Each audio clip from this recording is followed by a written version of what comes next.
السلام عليكم ورحمة الله وبركاته. مرحبا بكم عندي في القناة، إن شاء الله تكونوا كامل بخير.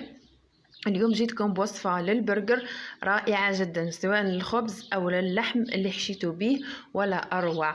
تبعوا فقط الوصفة للأخير راح تكتشفوا كيفاش خدمته. سهل وبسيط، وديروه بالشيء اللي عندكم ومتوفر في البيت، سواء كان لحم مفروم أو اللحم تاع العيد مازال عندكم، أو حتى دجاج، أو حتى بالكبدة تاع الدجاجه. قبل ما نروحوا للفيديو ما تنسوش ديروا لي جيم للفيديو، واللي مش مشترك عندي في القناه يشترك ويفعل الجرس باش يوصل دائما جديد ويشوفوا اول باول. نقولوا بسم الله ونصليوا على رسول الله عليه افضل الصلاه والسلام ونبداو.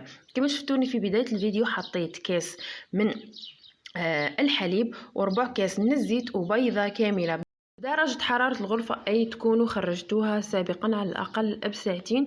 والحليب كذلك يكون دافي شوية، ما تحطوش بارد به الخميرة تتفاعل ويطلع لكم الخبز. ملعقة كبيرة من السكر وملعقة كبيرة من الخميرة تاع الخبز. ومن بعد ما نخلطوهم مليح وتذوب هذيك الخميره مع السكر، راح نضيفوا الفرينه تدريجيا اللي هو الدقيق الابيض مع النخل المستمر باش يعطينا نتيجه مليحه. ومن المستحب يكون الفرينه او الدقيق الابيض تاع المخبوزات، ماشي تاع الباكي تاع الكاطو، باه يعطيكم نتيجه مليحه للخبز البرجر تاعكم ويجي منفخ ويجي هشيش من الداخل. ما علينا، راح نلموا العجينه وتكون عجينه الطريه. هنا كنت نسيت الملح، عفوا منكم. ملعقه صغيره من الملح باش ما يجيش صامت. وراح نبقاو نضيفو في الفرينه حتى نتحصلوا العجينه كما قلت لكم سابقا تكون طريه، يعني ماهيش قاصحه، تكون من المستحب كما العجينه تاع البيتزا واطرى منها بشوي. بعد ما نلموها راح نضيفوا لها ملعقه كبيره من الزبده، تكون درجه حراره الغرفه كذلك طريه باه تعاوننا كي نجيو نلموها ونعجنوها. في الاول راح تتفكك العجينه ومن بعد راح تعاود تلم، ما تخافوش منها. بعد ما راح نلموها راح نعجنوها لمدة 5 دقائق لا أكثر ولا أقل، يعني حتى تولي العجينة ملساء. شوفوا كيفاش طرية تلاصق جهد ميه في اليد، يعني قليلا. ما علينا، نحطها في صحن ونخليوها تخمر. صدقوني مدة ربع ساعة 20 دقيقة في هذه السخانة اللي رانا فيها راح تخمر كما راكم شفتوها وتطلع بكل سهولة. بعد ما راح تخمر راح نحيولها هذاك الخمور، نشكلوها على شكل حربوش، ومن بعد راح نقسموها الى كريات ونزيدو نعاودو نخمروها مره اخرى. هنايا حجم الكريات يرجع لكم، انا حبيت ندير برجر كبير يعني شباعي كما تاع المحلات. نتوما تحبوا ديروه متوسطين في الحجم ممكن ديروا من 8 حتى ل10 حبات، انا درتهم 6 وكبار مليح كما شفتوهم في الفيديو. وراح نكوروهم عادي، وكما قلت لكم راح نعاودو نخمروهم. صدقوني التخميره تحمل الثانيه ما تديش وقت خلاه، لانه سخانه يعني درجه الحراره عاليه جدا. فانا غلط خليتهم شويه يخمروا وباه شعلت الكوشه. نتوما لا، شعلوا الكوشه تسخن مده ربع ساعه او 20 دقيقه وهما قاعدين يختمروا. يعني في المده اللي راح تسخن فيها الكوشه راح يدوب الضعف، يعني حيتضاعف الحجم تاعهم عفوا للضعف. وراح نطيبوهم. هنايا بعد ما كملتهم غطيتهم بالساشي وزيد غطيتهم بصرفيطه.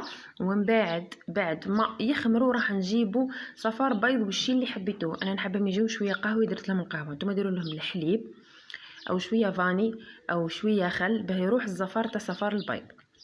وكيفاش راح ندهنوهم بالراحه خلاص باش ما يهبطوش يخرج منهم الهواء اللي دخلناه فيهم، لانه هذاك الهواء هو اللي راح يساعدهم باه يطلعوا ويجيو خفاف اثناء الطهي تاعهم. وبعد ما نكملوا ندهنوهم راح نحطوا لهم يا اما شويه عفوا سينوج، يا اما نحطوا لهم جنجلان او جنجلان وسينوج.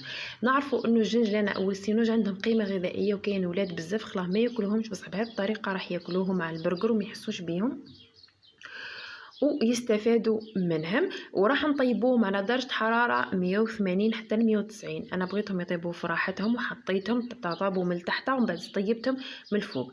في الوقت اللي راهم يطيبوا فيه رحت جبت اللحم هذاك اللي كان عندي. نتوما كما قلت لكم ديروا لحم مفروم أو دجاج أو حتى اللحم تاع الغنمي الا كان عندكم. انا درت بالغنمي، مازال عندي طرف في الفريجيدير جبدته، حطيت عليه بصله صغيره وحطيت عليه ملح وفلفل الكحل فقط، وشويه كزبره وبيضه باه ما يتحليش كي نجي نطيبو في المقلاة.